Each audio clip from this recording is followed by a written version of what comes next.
What's going on, everybody? Welcome to the Good Old Sports Talk. We got a great episode for you guys this afternoon. Buckle up. We got a good one like always, guys. So, a lot to discuss today. I know I haven't had time to really do an episode lately, but, I got a good one for you guys. I promise. So, I've been watching as much as I can the NFL preseason action. And let me tell you, there's a lot of up in the airs, in my honest opinion, when it comes to it. Because I still have not seen a lot of the starters playing, which is very rare and weird to me. I don't know if it's this new shift of, oh, we're going to save the starters for the regular season because we don't want them getting hurt, which I understand that. That's one reason I don't really like the preseason that much. Because you get guys that end up getting hurt, and it's just not good. One thing, example-wise, is this past weekend, as a matter of fact, the Patriots and Packers were playing. The Patriots, and let me tell you, Patriots looked amazing. They looked amazing against the Packers. Like, that offense looked friggin' awesome. Now, during the game, Isaiah Bolden, one of their rookies, New England, got hurt. He's a defensive back. He was on the ground for a long time, and I'm thinking, oh shit. Like, they had to get the ambulance out there, the stretcher. They had to rip his helmet off. Like, they thought this dude was paralyzed and dead. They stopped the game. And then after that, they stretched him off. Belichick and Matt LaFleur and a couple other guys were like, "Yeah, let's call the game. Like, we can't keep going. We can't go on. Like, this is a scare." Honestly, after the Damar Hamlin incident happened last year, I think that's the route the NFL is going to go. I'm going to be honest with you, because I can't see teams continuing to play a game after seeing one of their teammates or even their opponents get carted off on a stretcher. I think moving forward, that's how the new NFL is going to be. I just don't think they're going to continue playing games if an injury like that happens. I don't. And honestly, as an advocate for player safety, that's the way it needs to be. It really does at this point, because we don't need guys getting hurt. Not like that. Which, I love the game of football. But when it comes to safety, you gotta be safe. Player safety is a big thing. It really is. I did get an update on Isaiah Bolden. He is back with the team. I think he is going to be practicing this week. So I think he's good to go. He was released from the hospital like less than 24 hours later, and then he was back in New England.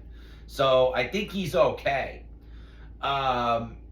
Good thing to know that he is good, because I was really rooting for this kid. He's a Jackson State guy. He's a Deion Sanders recruit. I really hope I think he will make the team, because right now New England really needs the cornerbacks. They really need the depth. So they're probably going to keep him, which, not just because of a depth piece, because he does have talent. He's a very talented corner. He just didn't get a lot of exposure because he played in the SWAC conference, as it's called, the Southwestern Athletic Conference, which is home to most of the HBCU colleges in the United States. Historically black colleges and universities, for those of you that don't know what that acronym means. I think also, player safety, like I said, going back to that, is just a big thing for me. I did also get to watch the Dallas Cowboys play Seattle on Saturday. Whew. Y'all Cowboys fans, y'all better... I'm going to tell y'all something right now. You better hope and friggin' pray that y'all starters stay healthy this year. Because if you don't, y'all are fucked. Like, I've seen Cowboys teams look bad. Okay. Now, again, this past Saturday, the starters didn't play. None of them. Which is weird. I'm surprised none of the starters played again. But the backups, they ain't got no good backups. They really don't. Except for Deuce, the little short 5'5" running back. He's the only one. Other than that, they got nobody. Literally, if one of their big guys goes down, they're done. They're done. I'm telling you right now. Excuse me. It's not going to be good. It is not going to be good at all. So, you Cowboys fans, and I give you guys a lot of shit because I can and because you make it easy on me too. Y'all better hope and you better start praying. You better start doing whatever you got to do, whatever religious things, whatever superstitious things. I don't care. But you better start doing them, because if not, something bad's going to happen to somebody on that team. And it's not going to be pretty. Like, the defensive side of things, I think Dallas is okay. Even their backups are decent on the defense, which is great. Because Dan Quinn likes to implement a lot of rotations. He rotates guys out a lot to keep them fresh, which is smart. But on that offense, they ain't got nobody. They got no good backups. Seriously, if you guys have injuries on the offense, y'all are fucked. You won't be scoring no points on unless Deuce Vaughn gets the ball every friggin' time. But you can't rely on that because he's small. He can get hurt easily. Yeah, he's small and he can weave through the line and be sneaky, but somebody's going to key in on him eventually. He can't keep doing that every play because it ain't going to work. Now, do I wish bad on the Cowboys fans? Absolutely not. Absolutely not. I will say this, though. When New England comes to town on October 1st of this year, I hope Zeke goes off. I really do. I hope it's a Zeke revenge game, because he gonna show y'all why y'all was stupid to get rid of him. And I know it's in his brain. I do know. He has that game circled on his calendar right now, because he wants y'all. Believe me. And I want to see Zeke do good. I do. I'm glad Zeke is on our team. I think he's a great player. And I wish him luck. I hope he does good. Because the thing is with Zeke, at this point in his career, he's been relegated to mainly, a rotating back, like a running back by committee. He's not an every down back anymore. I know Billy O one day last week was trying to say, he's a 3-down back. He's not. I love the confidence Billy O has in him, but he's not a 3-down back. Not anymore. Not at his career. Not at this stage of his career. He's 28, 29 years old. He can't move like he used to. So I get it. I completely get it.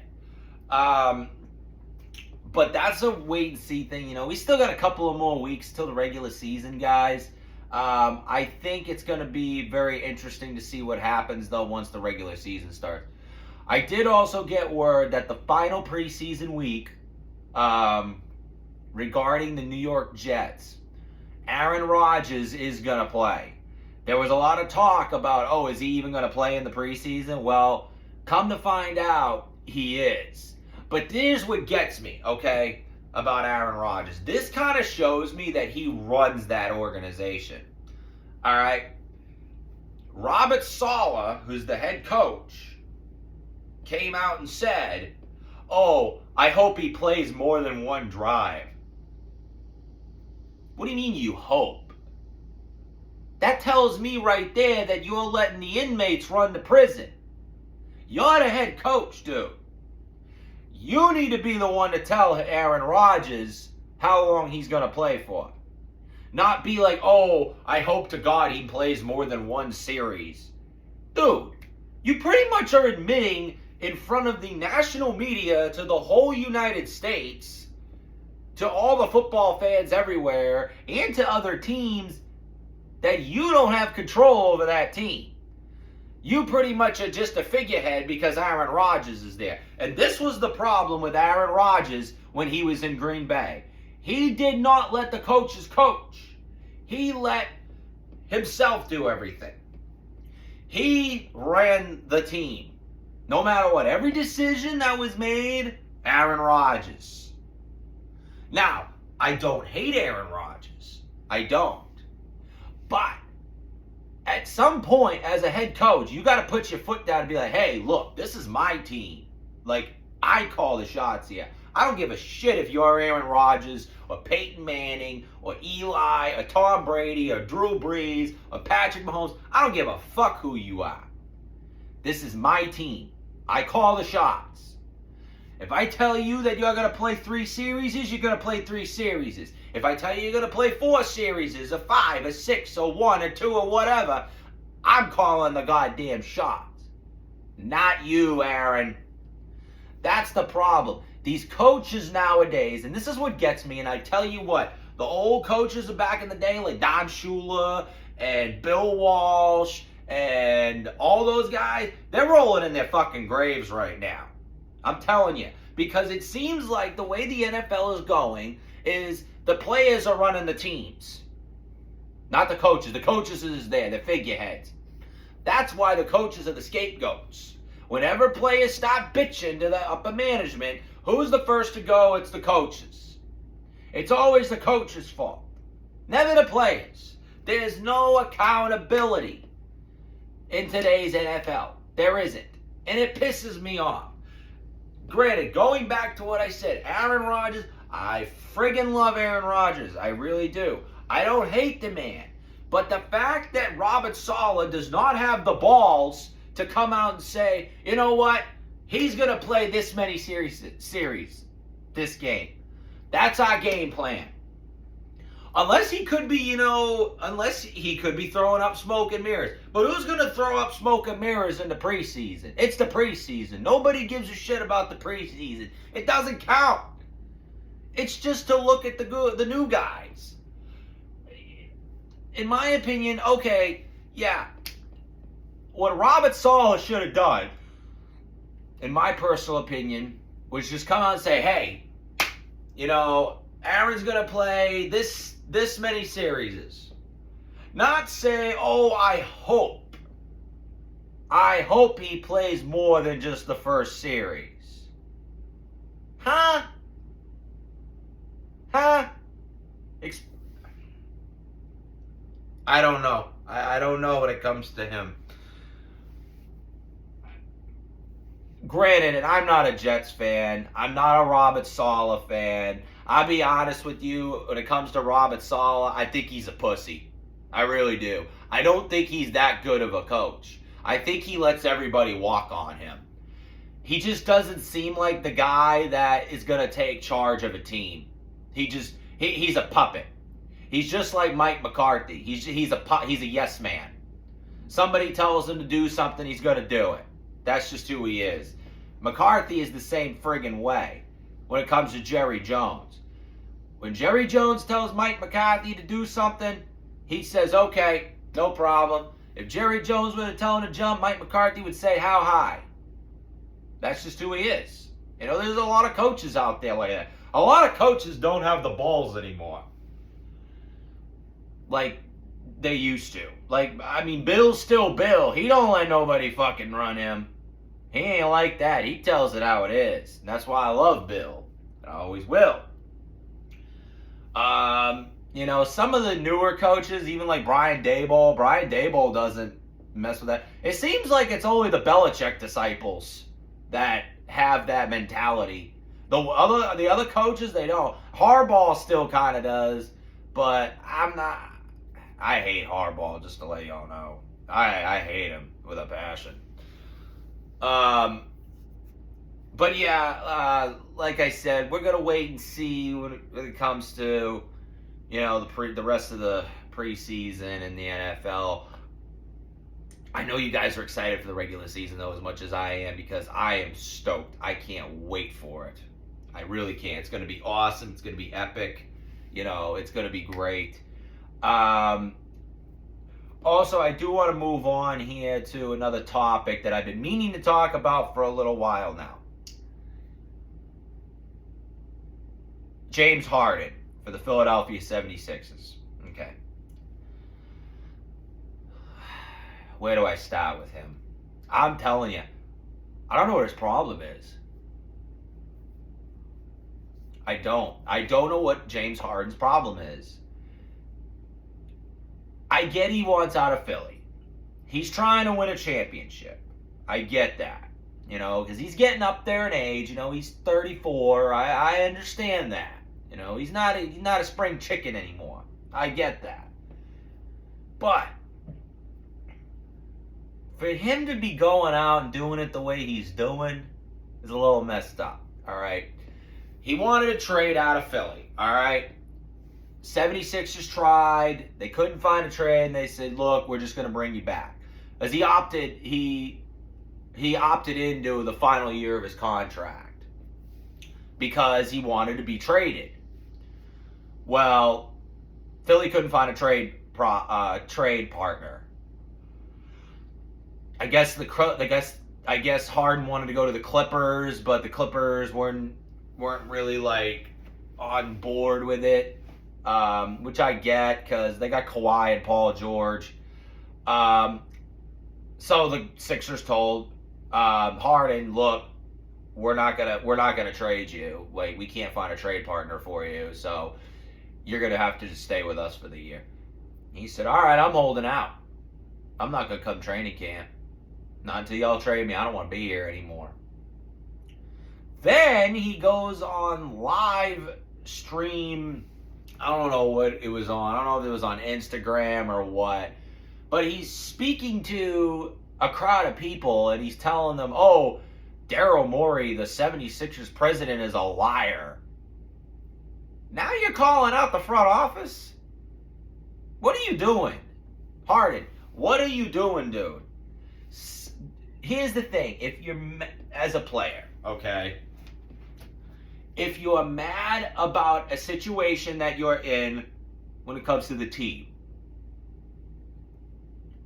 just shut your mouth, play your basketball, and move on after your contract ends.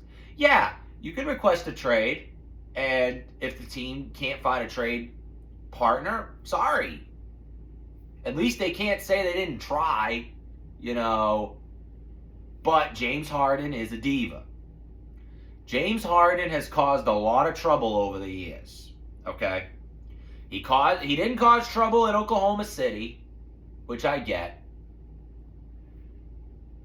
Now, when he went to Houston, he started causing trouble. He was showing up overweight to camp.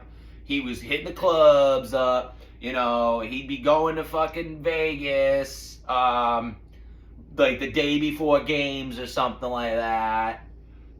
He did that in Brooklyn. He was doing that in Philly too. Like, he's another Kyrie Irving. He's never happy, and I don't know what he wants.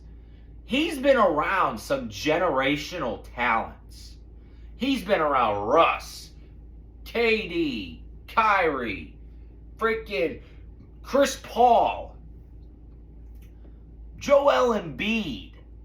Like, we're talking playing with some guys that you don't normally see play and that you get to share the court with on the same team. I don't get it. I don't get what James Harden's problem is. Does he want more money? Does he want rings? Does he want more say in getting players? I don't know. I don't know what he wants. Hopefully he figures it out. Granted, I'm not a James Harden fan, never have been. I tell people all the time he's overrated, and he is. James Harden is an overrated player. But come on.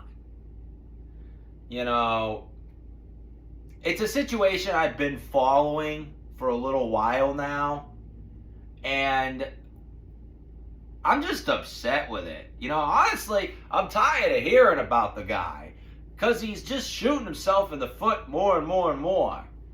It's like, dude, what are you trying to do?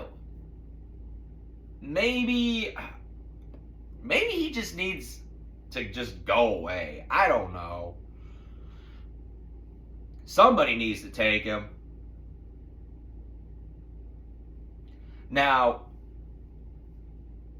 I also want to say that it's crazy how the timelines with sports are flying. We're fixing to have NFL football start in a couple of weeks. MLB, the baseball is starting to get into the home stretch. I think we only got about another 6 more weeks of the regular season left. 40-man call-ups are coming pretty soon. I think here in the first week of September. So that's going to be pretty cool. Yeah, so I can't wait. It's going to be awesome. We got a lot of sports coming up, guys. And I got to go over a little bit more and just kind of break down what I think is going to happen this year, especially the NFL. Maybe we'll see.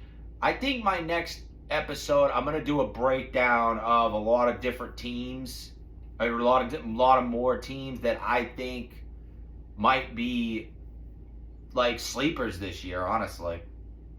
Stay tuned for that, guys. I'll have that for you probably by the beginning of next week. I should have that for you at the latest. But that's all I mainly got for today, guys. It's a very hot day down here in Texas. For those of my Texas listeners and followers, stay hydrated. It's still 110 degrees down here every single day. So just watch out, be careful. And for the rest of you guys, have a great rest of your week and a great rest of your day. I'll talk to you all later.